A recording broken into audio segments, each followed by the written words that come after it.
Olá pessoal, que a graça e a paz de Jesus sejam com você e com toda a sua família. Bem-vindos a mais uma aula virtual da nossa Escola Bíblica.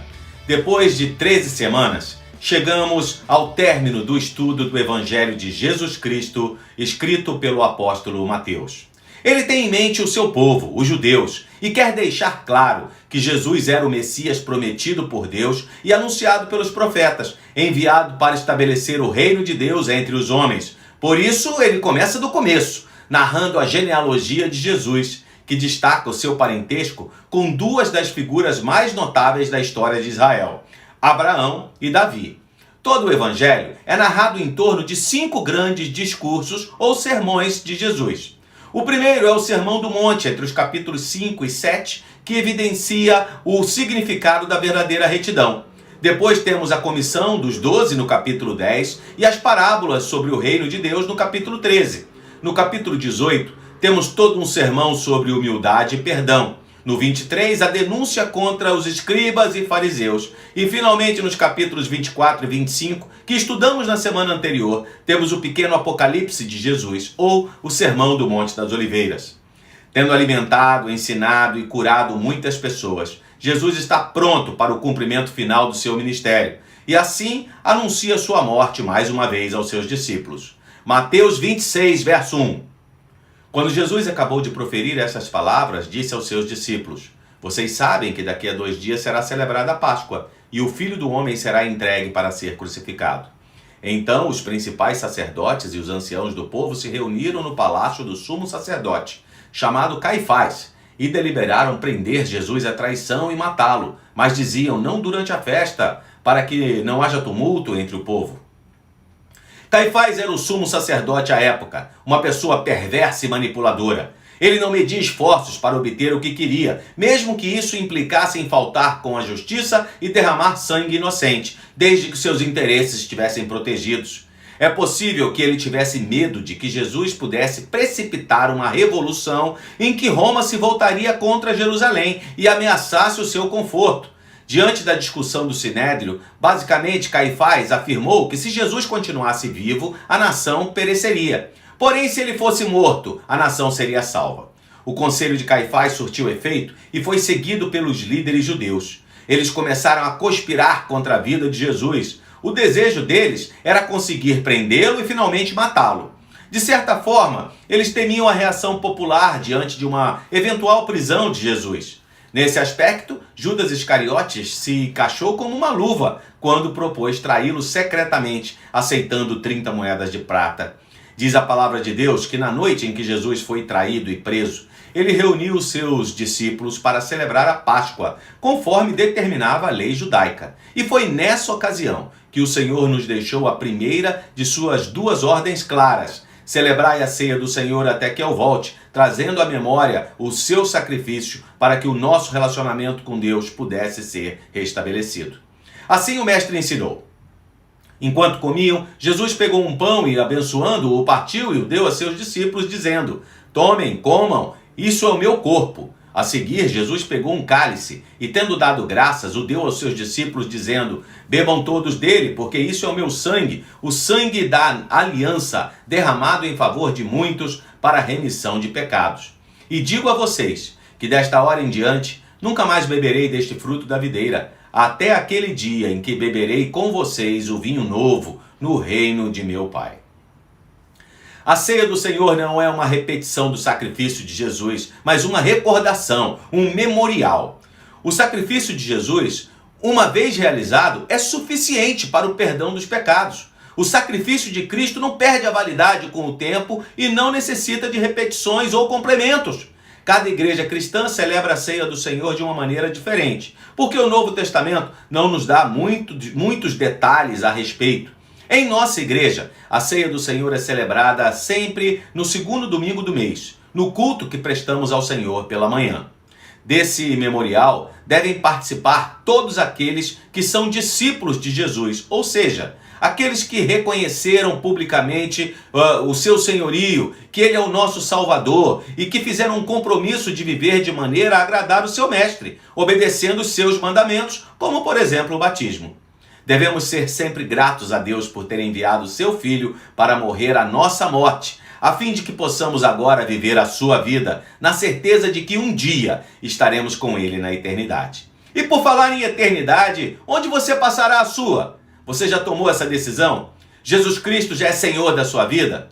Não deixe para amanhã o que pode fazer hoje, meu amigo, minha amiga. Como se diz no popular, amanhã pode ser tarde. Terminado o jantar, oportunidade em que Jesus anunciou a traição dos seus discípulos, mas em especial de Judas e Pedro, eles saíram para o Monte das Oliveiras. Jesus precisava de um tempo a sós com Deus. Pediu que os seus discípulos orassem e vigiassem com ele, mas eles estavam cansados demais e não conseguiram ficar acordados. Verso 36. Em seguida, Jesus foi com eles a um lugar chamado Getsêmani e disse aos discípulos: sentem-se aqui enquanto eu vou ali orar. E levando consigo Pedro e os 2 filhos de Zebedeu, começou a sentir-se tomado de tristeza e de angústia. Então lhes disse: a minha alma está profundamente triste até a morte. Fiquem aqui e vigiem comigo. E adiantando-se um pouco, prostrou-se sobre o seu rosto, orando e dizendo: meu Pai, se é possível, que passe de mim este cálice. Contudo, não seja como eu quero, e sim como tu queres. O tempo que Jesus esteve no Getsêmani não foi fácil para ele. Embora sendo Deus, escolheu ser também 100% homem e sabia o que estava por vir. A oração de Jesus no Getsêmani foi tão intensa que o escritor de Hebreus diz que ali Jesus clamou ao Pai com lágrimas. Alguns comentaristas dizem que talvez a oração de Jesus no Getsêmani tenha dado origem ao costume cristão de orar ajoelhado. Vale lembrar que os judeus geralmente oravam em pé.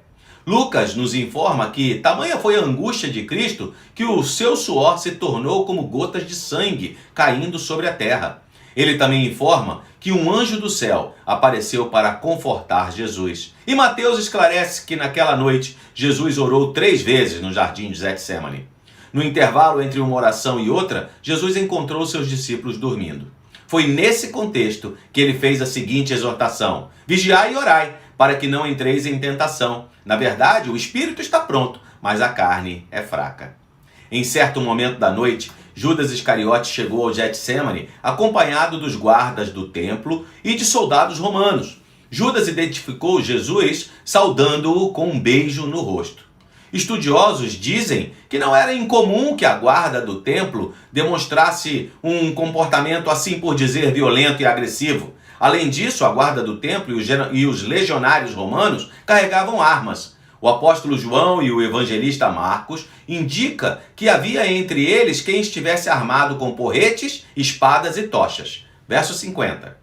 Jesus, porém, disse: amigo, o que veio fazer? Nisto, aproximando-se eles, agarraram Jesus e o prenderam. E eis que um dos que estava com Jesus, estendendo a mão, sacou da espada e, golpeando o servo do sumo sacerdote, cortou-lhe a orelha.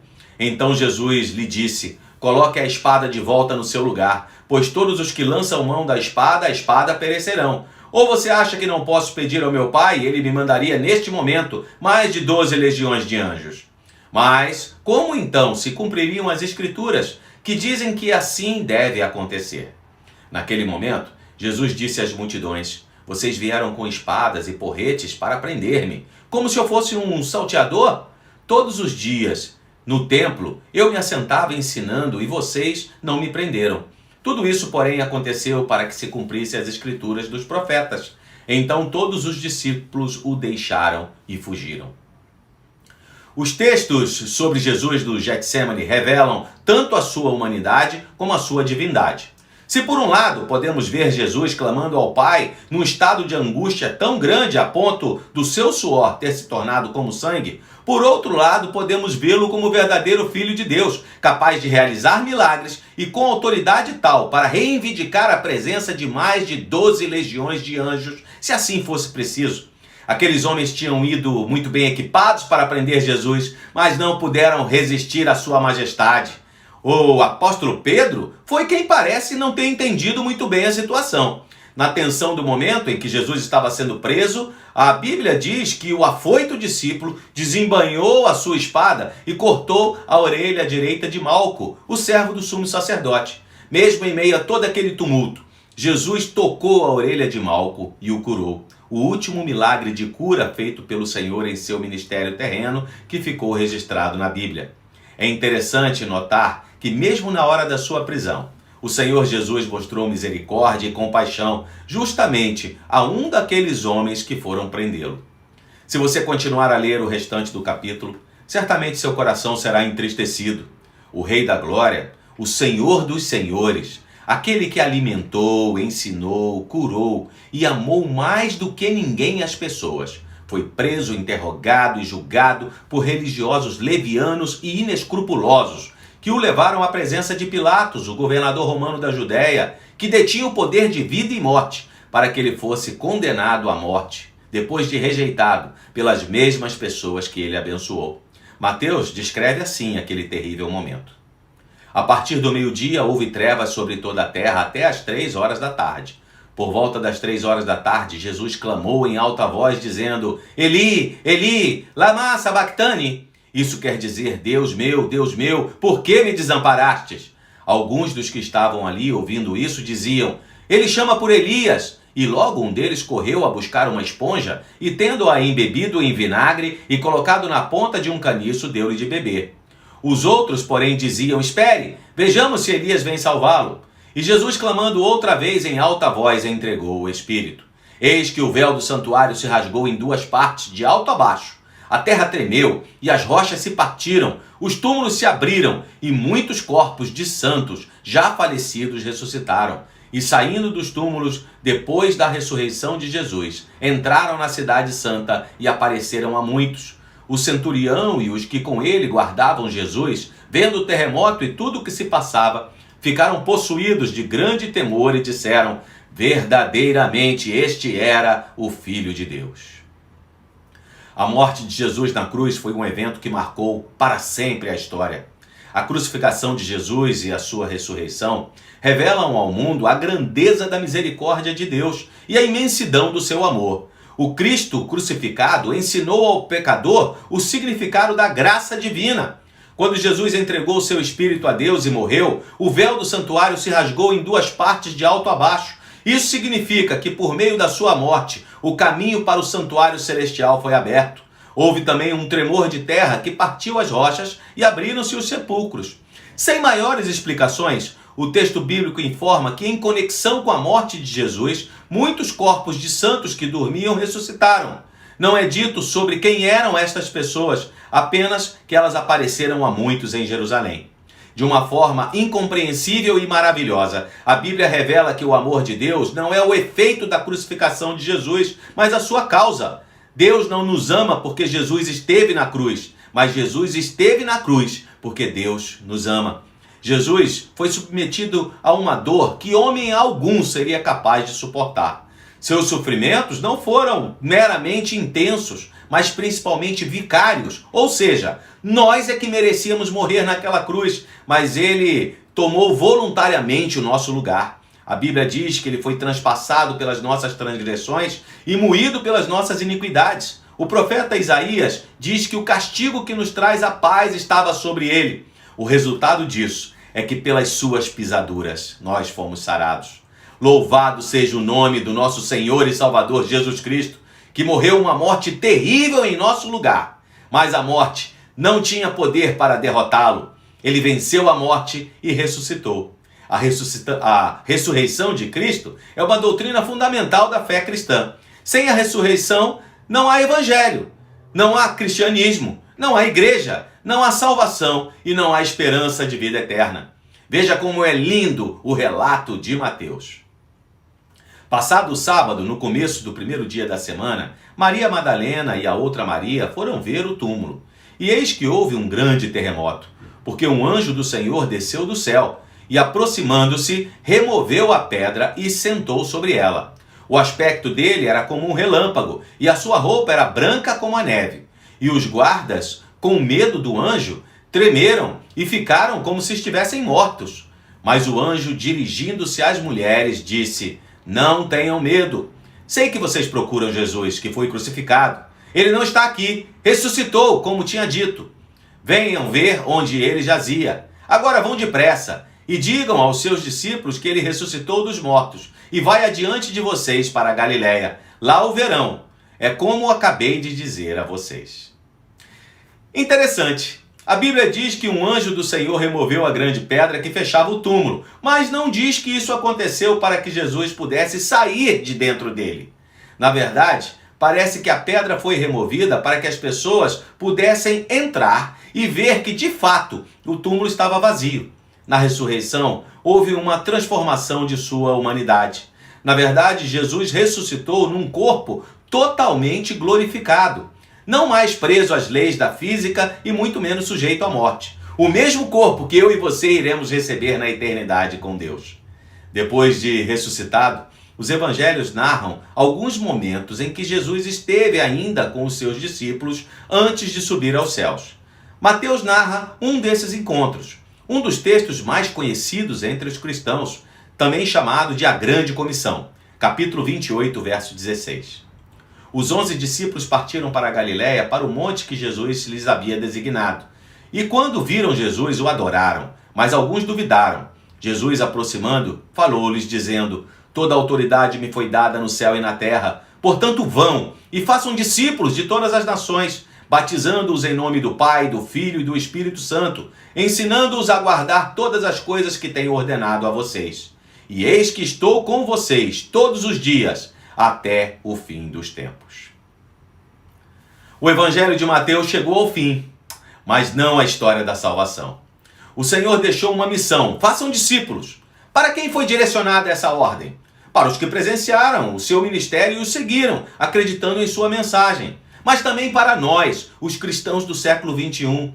Se somos discípulos do Senhor Jesus, e eu já expliquei a diferença entre um discípulo e um seguidor, então devemos estar comprometidos com a propagação do seu evangelho. Ou seja, eu e você precisamos fazer discípulos de Jesus, indo aos lugares que ele nos mandar, batizando as pessoas que forem alcançadas pela verdade e ensinando essas pessoas as coisas do reino de Deus.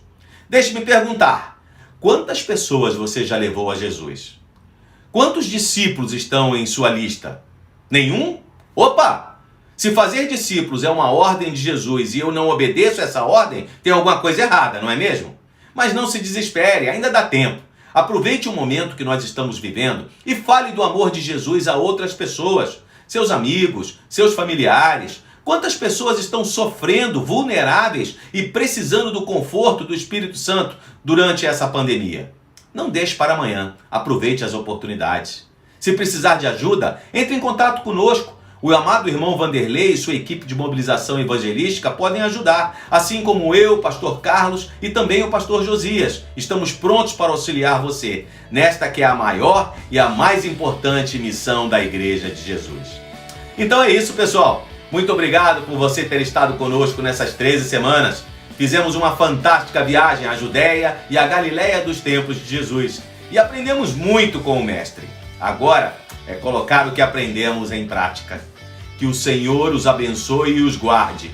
Que o Senhor faça resplandecer o seu rosto sobre vocês e tenha misericórdia de vocês. Que o Senhor sobre vocês levante o seu rosto e lhe dê a paz. Até a próxima!